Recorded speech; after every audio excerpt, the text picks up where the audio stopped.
চীনের রাজধানী বেইজিংয়ে আগামী সপ্তাহে অনুষ্ঠিত হতে যাচ্ছে দেশটির বিজয় দিবসে সামরিক কুচকাওয়াজ।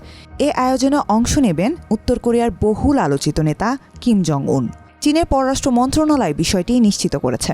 এটি হবে বৈশ্বিক নেতাদের সঙ্গে কিম জং উনের প্রথম সফর। 2015 সালে চীনের বিজয় দিবসের কুচকাওয়াজে কিম জং উন তার পক্ষ থেকে একজন প্রতিনিধি পাঠিয়েছিলেন, কিন্তু এবার তিনি নিজেই অংশ নেবেন বলে ধারণা করা হচ্ছে। আর এমনটা হলে বেইজিংয়ের কেন্দ্রে শি জিনপিং ও পুতিনের পাশে দেখা যাবে কিমকে। বিশ্লেষকদের মতে এটি শি জিনপিংয়ের জন্য বড় ধরনের কূটনৈতিক সাফল্য। কিম জং উন সর্বশেষ বেইজিং সফর করেছিলেন 2019 সালে। এর আগে 2018 সালে 3 বার তিনি চীনে গিয়েছিলেন। তবে এবারের আয়োজনকে ভিন্নভাবে দেখা হচ্ছে, কারণ পশ্চিমা নেতাদের বেশিরভাগই এবারের কুচকাওয়াজে যোগ দিচ্ছেন না। মূলত ইউক্রেন যুদ্ধের কারণে পুতিনের সঙ্গে দ্বন্দ্ব থাকায় তারা আসছেন না। অন্য দেশগুলোর নেতাদের এই কুচকাওয়াজে অংশ না নেওয়ার আহ্বান জানিয়েছিল জাপান।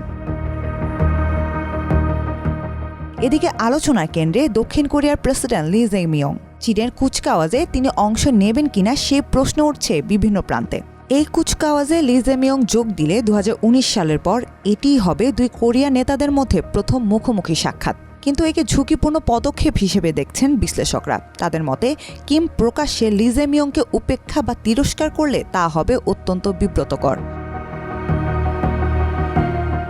আমন্ত্রণ পেলেও অংশগ্রহণের বিষয়ে সিদ্ধান্ত নেননি লি জে-মিয়ং। ধারণা করা হচ্ছে তার বদলে একজন শীর্ষ নেতাকে পাঠানো হতে পারে চীনে।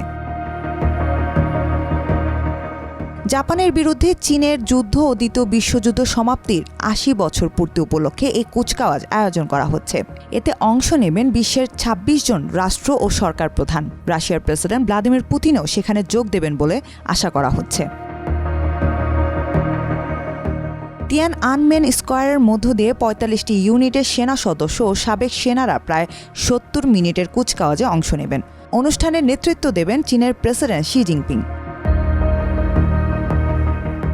এই কুচকাওয়াজে নিজেদের সর্বাধুনিক সামরিক অস্ত্র প্রদর্শন করবে চীন। এর মধ্যে থাকবে যুদ্ধবিমান, ট্যাঙ্ক ও ড্রোন বিধ্বংসী ব্যবস্থা। প্রথমবারের মতো চীনা সেনাবাহিনীর নতুন গঠন কাঠামো দেখানো হবে এতে।